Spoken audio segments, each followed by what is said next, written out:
Well, I have traveled the world and been so blessed to go on this journey and document the lives of people with disabilities. People who, like me, might have experienced a challenge in life, whether it's difficulty seeing, hearing, or remembering. And people with disabilities are among us every day. You see, my life changed in 1978, many years before this picture was taken.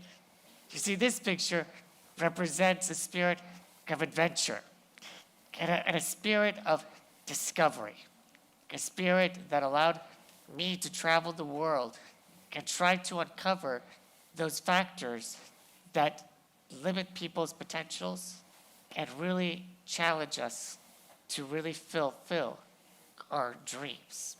Now, before this picture was taken, I basically was just a little kid.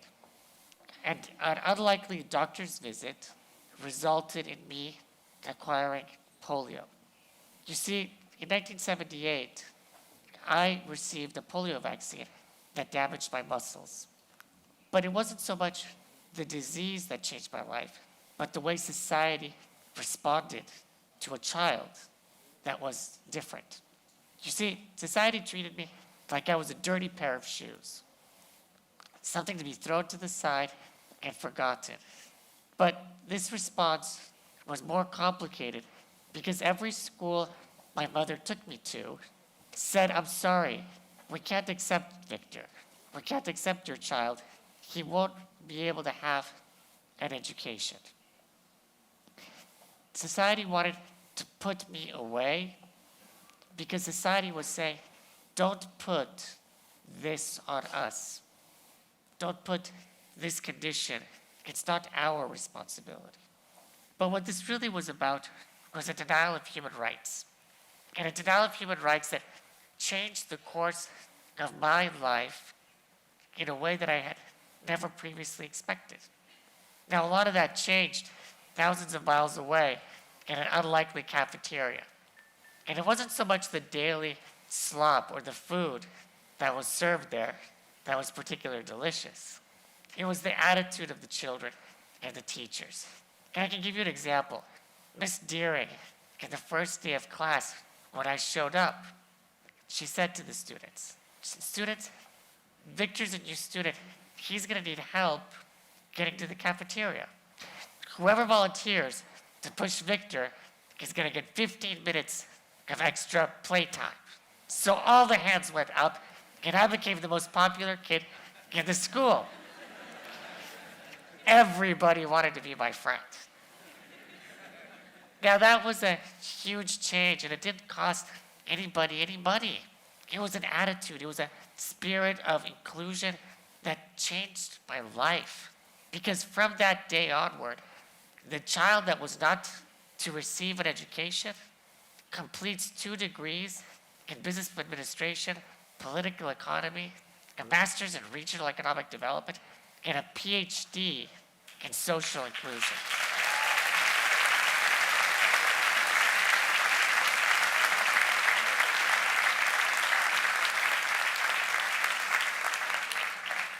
Not bad for a kid that wasn't going to learn much.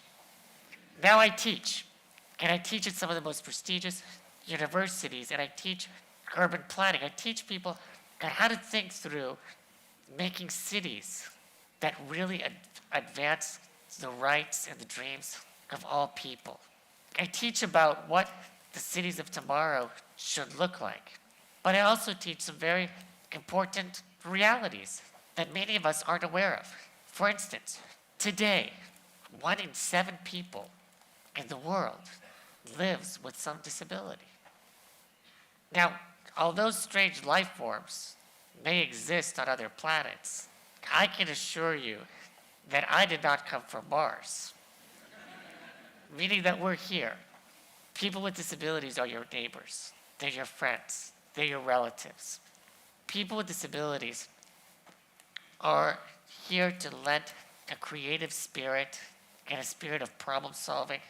People with disabilities have a lot to contribute, and according to the International Labor Organization, the yearly cost of excluding people with disabilities from the workforce is close to $2 trillion. That's a lot of money, and that's a lot of wasted potential. You see, what all of this points to is political will. Political will to rethink through the structures of inequality and to actually start to document and address the systems that exclude people. People that may not be able to hear well, or see well, or move around without assistance, are still people with dreams. You see, people with disabilities around the world are living full and productive lives. They're artists, they're financiers, they're entrepreneurs. You see, we go to the restaurants, we go to the theaters, we join our community events. Now, we don't need pity, nor do we need charity. And I certainly don't want to be seen as some kind of a medical abnormality, because I'm not. I'm just Victor. And I have dreams and desires and a mission to help change the world. Now, that mission is inspired through what I've seen in the world. Now, I've seen children with dyslexia receive extra time to take their exams, and they achieve great results. I've seen a young woman that is visually impaired use the computer by listening to the website being read out loud to her. I've seen a young man that is hard of hearing and deaf become a doctor and support the delivery of babies. You see, we know that human potential cannot be stopped, but what we need to do is make the decisions to ensure that it's not, that we identify those barriers that limit our potential. You see, disability does not discriminate. Each and every one of us in this room could at any point fall into a disability. It's the only minority group that anybody can join at any time.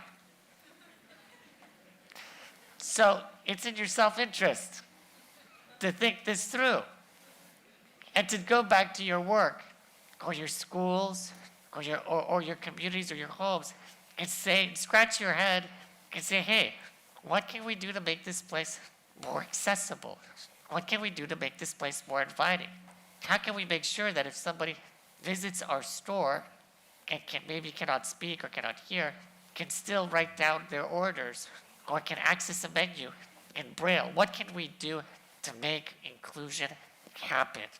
What we need here is for each one of you to join this fight.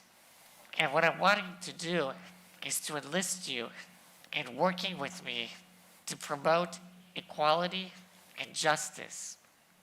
Really, what I'm calling for is radical inclusion.